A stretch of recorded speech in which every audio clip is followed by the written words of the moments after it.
Hello students, today we are going to continue our next component of this topic salts from chapter 2 acids, bases and salts, and this is for class 10 students. So in our previous class we learnt about common salt, how this NaCl is produced and what are its different uses. Okay, so now let's come to the next topic or next salt, that is sodium hydroxide. NaOH, as you know, it is chemically called as sodium hydroxide and commercially or commonly it is known as caustic soda. Okay, so NaOH caustic soda कहलाता है और आप जानते हैं कि ये एक strong base है, राइट। तो अब इसके सॉल्ट की बात करते हैं। NaOH को किस तरीके से ऑब्टेन किया जाता है? देखिए, NaOH को ऑब्टेन किया जाता है एक स्पेसिफिक प्रोसेस जिसका नाम है क्लोर एल्कली प्रोसेस के जरिए। क्लोर एल्कली प्रोसेस एक ऐसी प्रोसेस जिसमें हम ब्राइन को इलेक्ट्रोलाइज करते हैं। अब ब्राइन क्या है? सोडियम क्लोराइड का, कॉमन सॉल्ट का aqua solution, concentrated aqua solution of NaCl, that is common salt, this is called as brine. ठीक है, तो NaCl का या कॉमन सॉल्ट का कंसेंट्रेटेड जो एक्वा सॉल्यूशन है उसको हम ब्राइन कहते हैं। और जब इस एक्वा सॉल्यूशन में हम इलेक्ट्रोलाइसिस करते हैं, जब इसकी वाटरी सारे रिएक्शन कराएंगे, इसको जब इलेक्ट्रोलाइज किया जाएगा तो ये इलेक्ट्रोलाइसिस के बाद NaOH, हाइड्रोजन और क्लोरीन, ये तीन compounds as a product form करता है। ओके, तो हम समझ गए कि ये प्रोसेस क्लोर एल्कली प्रोसेस कहलाती है, जिसमें ब्राइन को, जो कि एक एक्वस कंसेंट्रेटेड सॉल्यूशन है कॉमन सॉल्ट का, इसका जब इलेक्ट्रोलाइसिस किया जाता है तो हमें प्रोडक्ट के रूप में NaOH, हाइड्रोजन और क्लोरीन प्राप्त होते हैं। ये हमारे लिए बहुत बेनिफिशियल रिएक्शन है, यानी हमारे लिए देखा जाए तो कॉमर्शियली ये एक बहुत ही यूजफुल रिएक्शन है, क्योंकि इसके जो तीनों प्रोडक्ट्स हैं ये अपने आप में कई तरीके से हमारे लिए फायदेमंद है, कई तरीके से हम लोग इनको इस्तेमाल करते हैं। ओके, देखिए अब इनके अलग अलग यूजेस क्या हैं वो देखते हैं एक एक करके। पहले बात करेंगे यूजेस ऑफ NaOH की, यानी सोडियम हाइड्रोक्साइड का क्या यूज है। गाइस, एक्चुअली इसको जो क्लोर एल्कली प्रोसेस नाम दिया गया ना, वो इसलिए दिया गया है इसके प्रोडक्ट के नामों के आधार पे, यानी क्लोर लिया गया क्लोरीन से, एल्कली यानी NaOH, सोडियम हाइड्रोक्साइड, तो इसके इन दोनों प्रोडक्ट्स के बनने की वजह से इसको क्लोर एल्कली प्रोसेस कहा जाता है। अब इसमें हम यूजेस में देखेंगे कि NaOH का पहले क्या यूज है। सोडियम हाइड्रोक्साइड या कास्टिक सोडा को आमतौर पर सोप मैन्युफैक्चरिंग में या डिटर्जेंट्स मैन्युफैक्चरिंग में इस्तेमाल किया जाता है। साबुन बनाने में, डिटर्जेंट्स बनाने में NaOH का इस्तेमाल होता है। दूसरा, इन मेकिंग आर्टिफिशियल फाइबर्स। अब आप जानते हैं आर्टिफिशियल फाइबर्स कई प्रकार के होते हैं, है ना, जिसको हम सिंथेटिक फाइबर्स भी कहते हैं, नायलॉन, रेयन, पॉलिस्टर, है ना। तो इसमें जो रेयन जैसा सिंथेटिक फाइबर है उसके मैन्युफैक्चरिंग में NaOH का इस्तेमाल किया जाता है, राइट। नेक्स्ट आते हैं इन पेपर इंडस्ट्री, कागज के बनाने में भी NaOH का, सोडियम हाइड्रोक्साइड का यानी कास्टिक सोडा का इस्तेमाल होता है। और इसी के साथ प्योरीफाइंग Al2O3, जो एल्यूमिनियम का एक बहुत कॉमन ओर है जिसको हम बॉक्साइट कहते हैं, Al2O3 एल्यूमिनियम ऑक्साइड है और वैसे इसका केमिकल नेम ऑफ बॉक्साइट। तो इस बॉक्साइट को प्योरीफाई करने में, यानी इस बॉक्साइट से एल्यूमिनियम को ऑब्टेन करने में हम NaOH का या कास्टिक सोडा का इस्तेमाल करते हैं। और इसका एक और यूज है in degreasing metals, oil refining, making dyes, bleaches. NaOH का इस्तेमाल डाइज बनाने में, ब्लीच बनाने में, और जो ऑयल रिफाइनरीज हैं, ऑयल रिफाइनिंग में इसका इस्तेमाल किया जाता है। और साथ ही साथ जो मेटल्स है जिनको हमें ऊपर से उसकी जो ऑयल कंटेंट जिसको रिमूव करना है, उसको डीग्रीजिंग करना है। डिग्रीजिंग करना मतलब उसकी ग्रीस को हटाना, उसके ऑयल कंटेंट को, उसकी चिकनाई को वहां से रिमूव करना। ओके, तो ऐसी जगहों पे हम NaOH का इस्तेमाल करते हैं। बेसिक जो कि सोडियम हाइड्रोक्साइड है, और ये आपने देखा कि इसके कितने फायदे हैं। ये अलग अलग तरीके के 5 तरीके के इंपॉर्टेंट फंक्शंस के थ्रू हमारे लिए रेस्पॉन्सिबल है।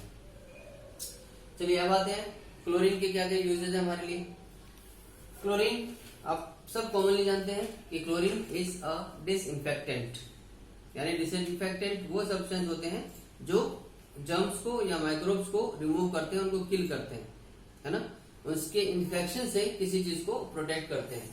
तो इसीलिए क्लोरीन जो हमारा पोर्टेबल वाटर है, जो ड्रिंकेबल वाटर है, और उसके साथ साथ जो वाटर रिजर्वायर्स हैं, जो स्विमिंग पूल्स वगैरह हैं, इन सबको हम क्लोरीन की हेल्प से डिसइंफेक्टेंट करके हम स्टेरिलाइज करते हैं। स्टेरिलाइज करना मतलब उसको जर्म फ्री बनाना, okay, to stop to prevent the microbial growth over there in the water.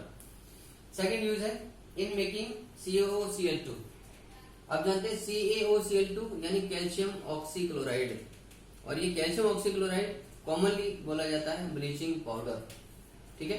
तो ये ब्लीचिंग पाउडर के बनाने में भी, ब्लीचिंग पाउडर की मैन्युफैक्चरिंग में भी इसका क्लोरीन का इस्तेमाल किया जाता है। इसको हम, ये हमारे सिलेबस में है, हम इसको अगली क्लास में देखेंगे कि कैल्शियम ऑक्सीक्लोराइड या ब्लीचिंग पाउडर को कैसे कैसे हमें मैन्युफैक्चर करना है और फिर क्या क्या इसके यूजेस हैं। नेक्स्ट है इन मेकिंग HCl। क्लोरीन का इस्तेमाल हाइड्रोक्लोरिक एसिड के फॉर्मेशन में भी किया जाता है। इसी तरह से इसका इस्तेमाल कुछ जो क्लोरोफ्लोरोकार्बन्स हैं, जो ऑर्गेनिक कंपाउंड्स हैं, और जैसे ये क्लोरोफॉर्म है CHCl3, आप जानते हैं ट्राइक्लोरोमीथेन यानी क्लोरोफॉर्म के बनाने में भी, या टेट्राक्लोरोमीथेन CCl4 के बनाने में भी इसका इस्तेमाल होता है। और कुछ प्लास्टिक्स जैसे पॉलीविनाइल क्लोराइड जिसको हम PVC कहते हैं, और इस PVC के फॉर्मेशन में भी क्लोरीन का इस्तेमाल किया जाता है। ऐसे ही अगला यूज है in making solvents for dry cleaning. Dry cleaning के लिए जो सॉल्वेंट्स बनाए जाते हैं, जिनके थ्रू ड्राई क्लीनिंग की जाती है कपड़ों पे, फैब्रिक्स पे, उसके लिए भी इसका इस्तेमाल किया जाता है क्लोरीन का। और एक सॉल्वेंट है जो कि ड्राई क्लीनिंग के रूप में इस्तेमाल किया जाता है, जैसे ट्राइक्लोरोइथेन। तो ये ट्राइक्लोरोइथेन एक इसी प्रकार का सॉल्वेंट है जो ड्राई क्लीनिंग में इस्तेमाल किया जाता है, ठीक है। चलिए अब आते हैं अपने नेक्स्ट टॉपिक, हाइड्रोजन के क्या क्या यूजेज हैं। आप जानते हैं कि हाइड्रोजन का यूज हाइड्रोजनेशन ऑफ ऑयल में भी किया जाता है। अब ये हाइड्रोजनेशन ऑफ ऑयल क्या है कि जब हम अनसैचुरेटेड वेजिटेबल ऑयल को हाइड्रोजन के साथ रिएक्ट कराते हैं इन प्रेजेंस ऑफ निकल कैटलिस्ट, निकल और पैलेडियम कैटलिस्ट, तो ये जो वेजिटेबल ऑयल है जो लिक्विड फॉर्म में है वो कन्वर्ट होकर सॉलिड फॉर्म में वेजिटेबल घी में कन्वर्ट हो जाता है, ओके। या हम कह सकते हैं कि जो अनसैचुरेटेड फैट है वो सैचुरेटेड फैट में कन्वर्ट हो जाता है, या लिक्विड फैट सॉलिड फैट में कन्वर्ट हो जाता है, ओके। तो ये हमारा वेजिटेबल ऑयल जब वेजिटेबल घी में कन्वर्ट होता है with the help of addition और hydrogenation of oil by reacting with hydrogen in presence of nickel and palladium catalyst, तो this reaction is known as hydrogenation of oil. और इस reaction में जो वेजिटेबल घी बनता है उसको हम मार्गेराइन भी बोलते हैं। इसका नाम वेजिटेबल घी का दूसरा नाम मार्गेराइन भी है, ओके। नेक्स्ट इसका यूज है इन मेकिंग HCl। तो ऑब्वियसली जैसे क्लोरीन के इस्तेमाल में और हाइड्रोजन के इस्तेमाल में ये कॉमन पॉइंट है, जिनके दोनों का इस्तेमाल HCl फॉर्मेशन में किया जाएगा। और इसके बाद नेक्स्ट यूज है अमोनिया फॉर्मेशन में, Haber's process N2 + 3H2 = 2NH3। तो जब नाइट्रोजन और हाइड्रोजन मिलके अमोनिया फॉर्म करते हैं, इस प्रोसेस को हम हैबर्स प्रोसेस बोलते हैं। और इस हैबर्स प्रोसेस के जरिए अमोनिया फॉर्मेशन में यानी NH3 के फॉर्मेशन में भी इस हाइड्रोजन का इस्तेमाल होता है। और आप जानते हैं अमोनिया एज अ फर्टिलाइजर भी इस्तेमाल किया जा सकता है। Next in making methanol. Methanol means CH3OH। तो CH3OH के फॉर्मेशन में भी हाइड्रोजन का इस्तेमाल होता है। और नेक्स्ट जो लिक्विड हाइड्रोजन है, liquid hydrogen is use as a rocket fuel. ये एज ए फ्यूल रॉकेट्स में इस्तेमाल किया जाता है, जिसके थ्रू रॉकेट्स की जो लॉन्चिंग वगैरह है वो कंप्लीट की जाती है। तो गाइस आपने देखा कि ये रिएक्शन, इसके जो तीनों प्रोडक्ट्स हैं, हाइड्रोजन, क्लोरीन और सोडियम हाइड्रोक्साइड, ये तीनों ही कितने अलग अलग तरीके के हमारे लिए इंपॉर्टेंस रखते हैं, right. Next, so this is all for today guys, and keep watching videos, keep sharing videos, stay home, stay safe, God bless you, thank you.